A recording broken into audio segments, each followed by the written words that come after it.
好，大家好，我係黃大仙地區康健中心總護理統籌主任蘇德怡。咁今日咧同大家講嘅題目係肌孔肯亞熱預防全攻略。咁睇翻呢，其實就係喺10月26號喺鳳德邨出現咗首宗肌孔肯亞熱嘅本地個案。咁政府咧已經即刻咁展開好多嘅行動啦，滅蚊啦，咁同埋即係環境嘅檢視。我哋亦都即時聯同黃大仙民政事務處一齊舉辦呢一個講座嘅。咁其實咧，專家亦都有講到，係呢個肌孔肯亞熱喺社區爆發咧，嚟緊未來呢2至4個禮拜咧係好關鍵嘅。咁希望市民咧，大家都認識多啲啦。好，咁肌孔肯亞熱有啲咩特別咧？嗱，我哋主要以下跟住嘅資料咧，都會係嚟自衛生防護中心嘅。咁大家市民咧可以 click 綠色呢一個 QR code 嘅網址啦，詳細嘅中文版文字咧都可以睇到。除咗中文版咧，亦都可以翻查其他嘅文字版本都有㗎噃。咁我哋咧首先就睇睇片先。呢條片咧係關於肌孔肯亞熱，你要知係由衛生防護中心所拍嘅。歡迎大家收睇肌孔肯亞熱你要知 podcast。今日我哋邀請到黃醫生上嚟同我哋講下呢個疾病嘅。黃醫生啊，如果真係感染咗，咁會有啲咩病徵嘅呢？肌孔肯亞熱係一種經蚊傳播嘅病，病人通常會出現發燒同關節痛，其他常見嘅症狀仲包括肌肉痛啦、頭痛啦，同皮膚出現紅疹。而家好多市民咧聽到肌孔肯亞熱咧就有啲擔心啊，咁唔知感染咗呢個疾病會唔會出現重症好嚴重嘅呢？我哋明白大家都會有啲擔心，但係咧肌孔肯亞熱引致嚴重病情同死亡係比較罕見，而且多數係同其他本身已存在嘅健康問題有關。大部分肌孔肯亞熱病人嘅症狀會持續幾日，而且可以完全痊癒。不過都要注意嘅係咧，個別病人嘅關節痛係會持續數月甚至數年㗎。咁其實有冇話邊類人士係高危人士呢？長幼啦，即係長者、幼童。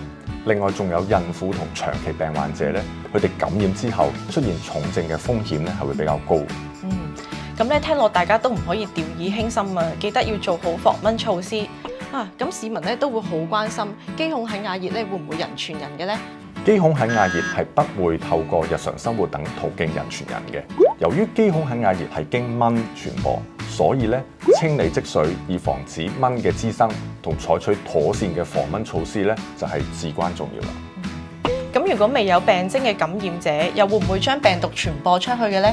科學研究顯示咧，即使係冇病徵或者未出現病徵嘅感染者俾蚊咬咗，都有機會將病毒傳俾蚊，繼而造成進一步嘅傳播。所以非常重要嘅一點係，我哋由蚊傳疾病流行嘅地區翻嚟香港之後，要喺14日之內持續咁樣使用蚊怕水。大家試諗下，如果我哋喺外地受咗感染而唔知道，唔用蚊怕水，被蚊咬咗，傳染咗俾隻蚊，之後咧呢隻受咗感染嘅蚊咧就可能咬我哋身邊嘅人，甚至係家人，而令佢哋受到感染嘅喎。所以咧外遊翻嚟之後要繼續用蚊怕水呢一點係非常之重要。最後仲要提提大家，如果身體唔舒服，就要盡快睇醫生，同將行程細節話俾醫生知，千祈唔好自己自行用藥啊。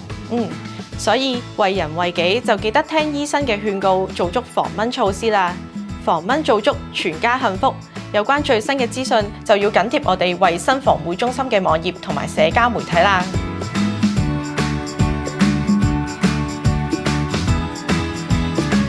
好啦。睇完片咧，我相信大家咧都好了解咩叫做肌孔肯亞熱咧嘅情況咧咁等我喺度咧再同大家重溫一下啦。肌孔肯亞熱咧個病原體係由於有一個肌孔肯亞熱嘅病毒引起，呢個病毒咧係已經由蚊嚟到傳播嘅。咁肌孔肯亞熱咧喺全球110幾個國家咧已經係發現嘅啦，當中包括非洲啦、亞洲啦、歐洲、美洲、太平洋、印度洋等等。咁病徵咧，患者係感染咗肌孔肯亞熱後，係會出現有發燒啦，同嚴重嘅關節痛嘅情況。咁嗱，點解肌孔肯亞呢啲名咧？咁英文咧叫 chikungunya，係一個非洲馬孔德語嘅語文嚟嘅。咁呢一個馬孔德語嘅意思咧，即係話變到扭曲晒啊！其實就即係形容緊咧，患者個關節痛到彎晒腰、扭曲咁樣嘅樣，所以咧就有呢一個叫肌孔肯亞熱嘅名稱啦，亦都係會有發燒嘅情況嘅。咁有關啲傳播途徑啦，嗱，傳播途徑咧就係俾蚊叮啦，咁有黐蚊同埋紅蚊。咁其實咧，嗱，主要呢個病毒咧就係由肌孔肯亞熱嘅病毒帶病毒嘅黐蚊，係一個伊蚊嚟到傳咬人類而感染嘅。咁當肌孔肯亞熱嘅患者係有呢一個蚊媒蚊叮咗之後咯，咁就可能即係受到感染啦，咁跟住就會再咬其他人嘅話咧，就會將個病毒傳染啦。即係點咧？嗱，當我係患者，我已經有病毒噶啦。咁如果有一隻蚊飛嚟咬我，咁呢隻蚊咪就係一個病嘅蚊咯，有病毒嘅蚊。佢再飛去周圍側邊左左右右咬其他人咯。咁其他人咧，其實都會擔心係會受到一個感染啦。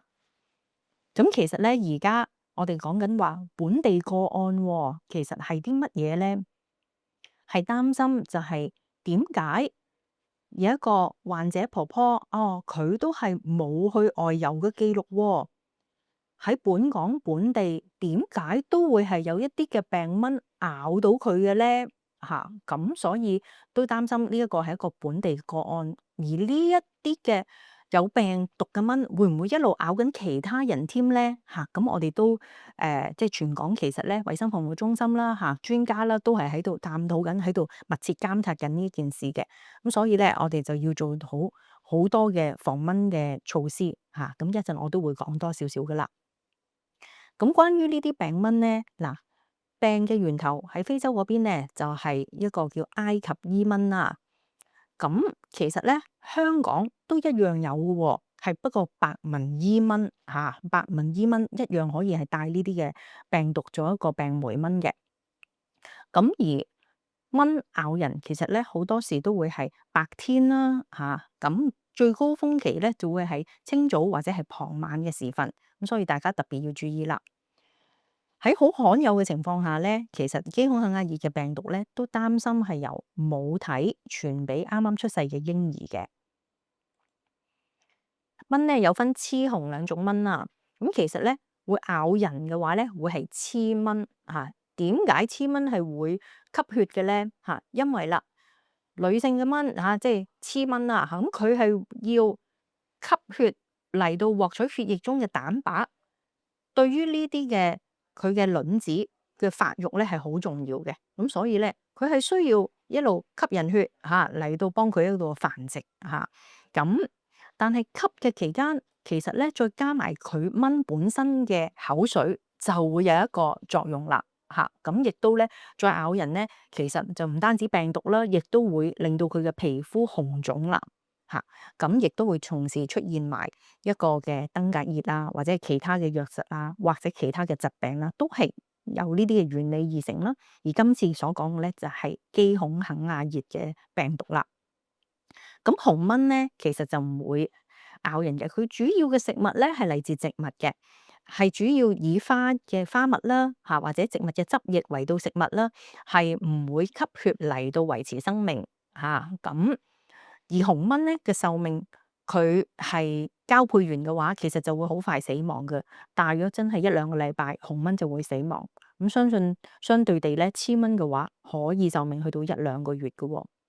不過呢一刻我哋就唔係同佢辨別雌雄啦因為都唔會，大家都唔會研究男定女咧，先至嚟決定採取行動，唔會噶嘛。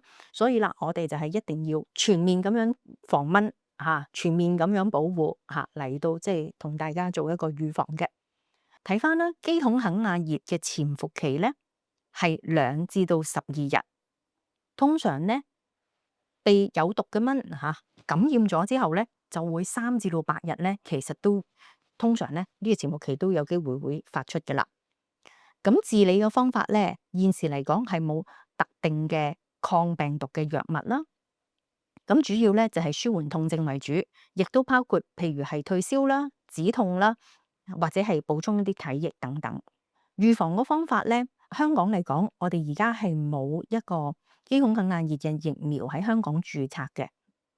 咁所以咧，真係啦，我哋係要避免蚊叮啦，亦都避免咗防止蚊子嘅繁殖為主為首要嘅。以下嘅資料咧，我哋係會從衛生防護中心嘅網頁啦睇到嘅。跟住咧，我哋一齊睇下預防被蚊叮嘅情況啦。首先就要着一啲寬鬆、淺色同長袖嘅衫褲因為咧寬鬆嘅衫蚊叮唔會直接拮到肉啦嘛。好，另外咧就係喺外露嘅皮膚要搽下驅蚊劑啦，即係蚊怕水啦。咁個蚊怕水咧個成分係要有 DEET 呢一個成分嘅。咁而噴蚊怕水咧就要注意啦，如果係孕婦或者係嬰兒咧，係要有一啲特別嘅成分，唔可以噴得太濃嘅蚊怕水啦。孕婦嚟講個濃度咧上限係30%，而兒童咧就係10至30% 啦。一般嚟講咧，兒童10%亦都係可以嘅，除非兒童係需要去到一啲較為高風險嘅地方啦，就可以噴得濃少少，去到上限30% 嘅。好。咁另外咧，喺戶外採取嘅活動嘅預防措施咧，都要注意嘅。咁唔好噴一啲有香味嘅化妝品啊，或者香水啊，或者係潤膚膏啊等等。咁呢啲就要避免啦，因為呢啲香味咧都會吸引啲蚊㗎喎。咁另外咧，都要依照翻指示去到重複使用呢啲驅蚊劑。點解重複使用咧？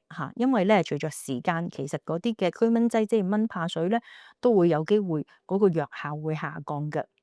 又或者啦，你譬如去到戶外好熱喎，成日流好多汗喎，呢啲驅蚊劑亦都會一路下降嘅藥力啦。咁所以跟翻個指示啦，通常咧都會係幾個鐘度都要係噴一次噶啦。咁亦都要同時去到注意，你要搽防曬。或者又要蚊怕水嘅次序係點呢？首先咧，你就要搽咗防曬先，搽完一層防曬咧，跟住再喺上面噴蚊怕水。咁而噴蚊怕水咧，除咗係表面嘅皮膚之外咧，其實啲衣服亦都係可以噴嘅。好，咁除咗有 DEET 成分嘅蚊怕水咧，我哋見到綠色呢一張圖片啦，咁亦都有好多其他嘅有蚊怕水成分嘅藥效啦，咁大家咧其實都可以選購嘅。咁關於 DEET 嘅注意事項添啦，一般嚟講咧，濃度越高，個防蚊效果就越理想啦。咁但係咧，大家都唔可以係咁噴過多過量係唔好嘅尤其是咧過多嘅話，或者你仲要噴埋其他啲地方面啊等等呢啲咧對人體係會有副作用，甚至咧皮膚炎啦、過敏啦等等，咁呢啲都要注意啦。跟翻說明書所講噴嘅密度次數。咁而兒童嘅話咧，就要注意我頭先講嘅濃度好重要啦，一般就係10% 啦。好，咁另外咧，大家睇到啦，呢兩張衛生防護中心嘅海報啦，咁都會提示翻大家，我哋點樣去有效正確咁樣使用驅蚊劑咧？另外啦，就係預防蚊患好重要啦。咁除咗用驅蚊劑之外咧，其實積水嘅處理就要避免啦。咁我哋而家咧就會講多少少啦。咁設立無蚊嘅環境，加強預防防蚊嘅措施咧就好重要啦。預防積水，當然啦，大家記住係要同花瓶定期要每個星期換水啦。咁而花盆底咧，亦都有機會積咗好多水嘅，每日都一定要清理啦。咁其他嘅器皿啦，咁譬如咧等雨遮嘅地方或者廚房裏邊嘅等器皿嘅地方咁我哋咧都要避免有積水。咁另外就係冷氣機嘅底盤啦，咁亦都有機會積水，呢啲都要係及早去控制預防啦。另外用完一啲嘅罐啊、瓶啊，咁亦都唔好等喺外露嘅地方咁呢啲咧大家要注意噶啦。避免蚊蟲嘅滋生咧，咁我哋啦將啲食物啦，亦都要好好咁處理，環境衛生亦都好重要嘅。咁亦都多啲可以同管理處溝通啦。如果你見到邊啲嘅地方都好多嘅積水喎、蚊蟲喎，都可以主動啲同周邊嘅人士啦、管理處啦、相關人員啦等等，去到可以一齊合作，去到溝通，咁一齊咧去到預防蚊患嘅。咁如果大家係有懷疑嘅個案，點算呢？嗱，首先如果你係曾經呢2個禮拜有我哋頭先所講肌孔眼壓熱嘅症狀，譬如關節痛啦、發燒啦，係未有上報、未有睇醫生呢，咁我建議你及早一定要求醫啦。咁如果嚟緊你係有呢啲嘅情況喎，亦都係又最近係俾蚊叮過喎，咁亦都當然又係要快啲求醫啦。醫生咧亦都會要去通報嘅喎。咁所以我哋希望要控制住唔可以將呢一個情況咧就一路去到擴大。咁其他啦，咁亦都大家咧都要注意埋咁其實咧香港嘅周邊嘅地方咧都有機會係有肌孔肯壓熱嘅情況。譬如你出外旅遊喎，咁亦都要帶備埋蚊怕水啦。咁亦都要注意我頭先所講即係搽蚊怕水避免蚊嗰啲情況啦。咁至於外遊後咯，咁尤其是咧頭嗰14日咧，亦都建議，尤其是去啲受影響嘅地方咧，咁都係一樣要繼續噴蚊怕水啦。咁萬一如果真係自己感染到，就算未有表徵咧，都起碼預防到唔會再一路一啲蚊針到你。佢變咗病蚊咧，一路針其他人咧，亦都係好擔心呢啲情況啦。所以大家要注意啦。咁如果去到嗰啲地方真係好多蚊嘅，咁其實咧都要注意埋用蚊帳等等呢啲嘅預防措施啦。咁希望大家咧都留心。嗱，咁我哋咧其實以上嘅資訊咧都係嚟自衛生防護中心，大家咧可以 click 翻去有關嘅網頁啦，或者呢個 QR code 咧都可以有多啲嘅資訊嘅。除咗我哋了解肌孔肯壓熱咧，其實喺呢度講多少少咧健康人生計劃啦。健康人生計劃咧係一個實證為本、全面嘅健康攻略，係強調預防同埋個人化嘅需要，係就住唔同嘅階段健康俾一啲指引嚟。因為咧其實肌孔眼熱一樣啦，大家要做預防啦，所以咧我哋亦都喺呢一個課題裏邊咧，希望大家可以知多啲，各方面都要做預防。咁咧可以大家 click 翻呢一個嘅 QR code，咁可以跟住你嘅唔同嘅性別啦、年歲啦，可以詳細嘅資料咧，亦都做一啲嘅參考嘅喎。咁講到呢一度咧，呢一個肌孔肯壓熱嘅課題咧，就到此為止啦。咁多謝大家，亦都可以咧睇我哋黃大仙地區康健中心嘅網址啦、Facebook 啦、YouTube 啦，好多嘅有關資訊嘅。多謝大家。